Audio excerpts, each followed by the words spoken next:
Yes, Honorable Kojo Nkrumah, may I hear you? Mr. Speaker, thank you for the opportunity. And I want to commend the chairman of the Committee on the Economy for the statement he has made, which has introduced back onto the floor of this House a number of subjects for us to consider. In the commentary that has come, Mr. Speaker, unfortunately, there's been some distortion that I think, even as we all elucidate, we should try to correct. First is the subject of the exchange rate. Yes, there's been an appreciation of the Ghanaian cedi, and nobody can say he's unhappy about that. But what is the cause? Among other things, quite recently, the IMF has quite clearly explained part of what is happening. That the government has dumped about $1.4 billion from our dollar reserves onto the market. If a country has $1.4 billion of dollar reserves to dump onto the market to help its currency appreciate, two questions must be asked. The first, where did those reserves come from? And the second, how sustainable is it? Mr. Speaker, it is a matter of fact that in the 6 months of this administration, it has not generated $1.4 billion in terms of new additions to our gross international reserves. The truth is that at the point of inheriting power, the previous administration had left over $8 billion of international reserves, part of which the new administration is drawn and dumped onto the market. And so, as we discuss the performance of the economy, credit should be given where credit is due. The second part of that argument, Mr. Speaker, is how sustainable is it?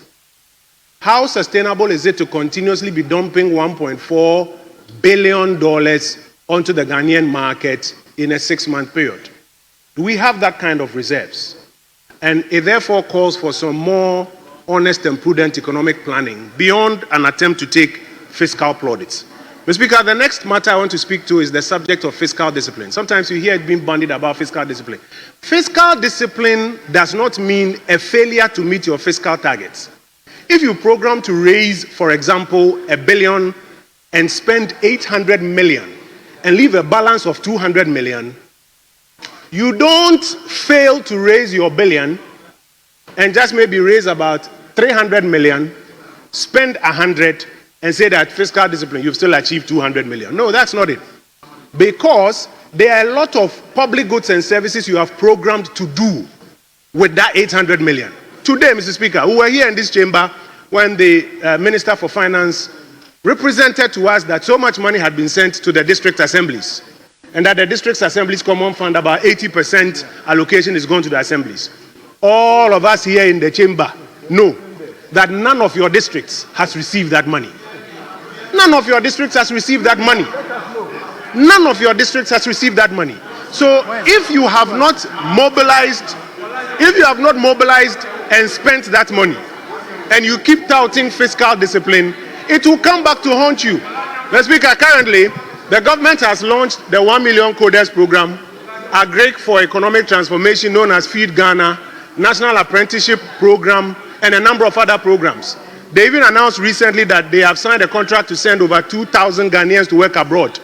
We all know that no money has been released for these programs, and so there are no real beneficiaries on the ground. So this argument of fiscal discipline that you want to tout as rhetoric, Mr. Speaker, we encourage our colleagues, is not backed by the numbers. Your numbers have not exactly performed, so you haven't spent.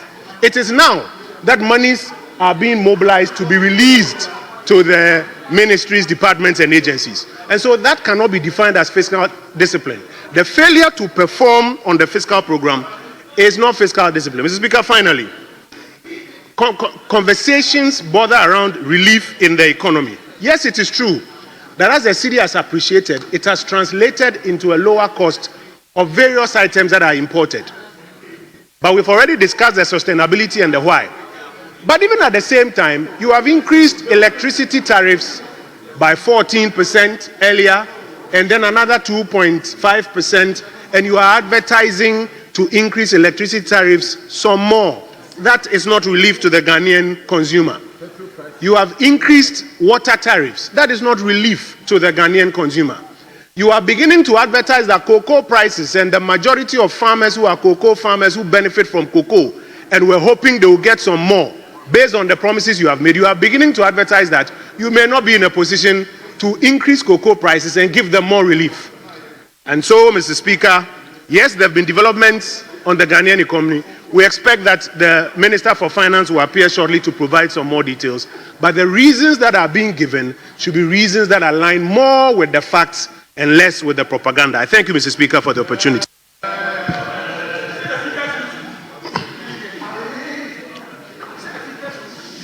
Thank you.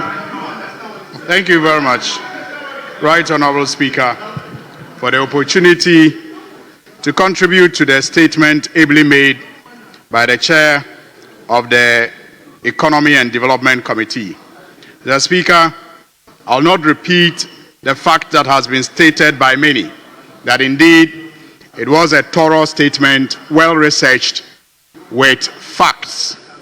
The Speaker, I agree with my colleague, Honorable Kojo Oppong Nkrumah, who says we should educate ourselves on the issues that have come up in contributions. Mr. Speaker, and part of the education I want to note is that sometimes discipline can look like what he claims: non-performance. Discipline can look like non-performance. Because you see, it takes discipline to deny oneself of the ability to do. So if you are not disciplined and you are not able to control your expenditure, then you run the risk of living deficits like those that we have inherited. And Mr. Speaker, my friend spoke about injections in the economy by the Bank of Ghana. Mr. Speaker, the facts are that the IMF have indicated clearly that in the last quarter of 2024 alone, the last quarter of 2024, when their government was in power, the Bank of Ghana intervened with about $2 billion. $2 billion. Mr. Speaker, despite that $2 billion intervention, the cedi was exchanging at about 16 cedis to a dollar. Mr. Speaker, that means that you cannot attribute the current good performance of the cedi to just a $1.4 billion intervention. If that were the case, the cedi would have been doing better when we had about $2 billion intervention in the last quarter of 2024. Mr. Speaker, he asks of where the intervention or the reserve is coming from. Mr. Speaker, it's coming from a reformed gold sector, and that is policy. That is backed by good governance, where we now have the gold board ensuring that in about just 4 months, the country is able to raise $2.7 billion US. That is where an intervention can come from. But yet again, I want to repeat that that intervention alone is not enough to bring the cedi to 10 as it's currently trading to the dollar. If that were the case, it would have been better in 2024 when in the last quarter we intervened, the Bank of Ghana intervened by over $2 billion US. Mr. Speaker, the economy is something that we all live. It's simple, it's basic. Only last week, Mr. Speaker, I was in my constituency. One branch chairman of mine came to a base where we were seated. He parked his motorbike and decided not to switch the engine off. When one of us called him and said, "Chief, please turn off your engine," he said, "Oh, Abain Papa is Abba, so fuel has reduced and so I don't care." Mr. Speaker, to wit that a good government was in place and fuel prices have gone down, and so he doesn't mind how much he burns, on how much he pays on fuel, for fuel now, because it has reduced. Mr. Speaker, so when we speak of inflation, at the risk of contradicting my colleagues who spoke earlier, it may be the case that indeed inflation coming down does not necessarily mean prices coming down. But in our circumstance today, the trending down of inflation coupled with the improved exchange rate has obviously led to reduction in prices of commodities on the market. Only a couple of weeks ago, we celebrated Eid in this country. Mr. Speaker, before the current economic transformation that we are experiencing, we had Eid al-Fitr in the early part of this year. Mr. Speaker, as we all do, supporting our constituents, after Ramadan, after Ramadan, during Eid al-Fitr, I bought a bag of rice for 620 Ghana cedis in Tamale, just to support constituents. Mr. Speaker, ask me how much I bought a bag of rice for only a couple of weeks ago when we had Eid al-Adha. About 400 Ghana cedis for the same bag. Mr. Speaker, these are facts. Mr. Speaker, yes, inflation trending down may not necessarily mean prices are coming down. But I'm saying that we cannot run away from the fact that today, because it is coupled with the improved exchange rate situation, you have even companies running Yatusu woo promotions across the country.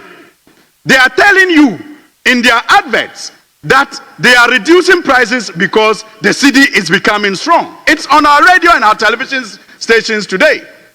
You cannot run away. You can't run away from this fact. Fuel has come down. Fuel that used to be about 14 cedis a liter is now sold below 12 cedis a liter. Thank you. Transport fares have come down. In the food sector, I just gave you the example of rice. Thank you. Mr. Speaker, I commend the maker of the statement for stating nothing but facts. And I hope that the conversations here will guide us to determine the roles each of us have to play to continue to sustain this growth moving forward for the benefit of all Ghanaians. I thank you.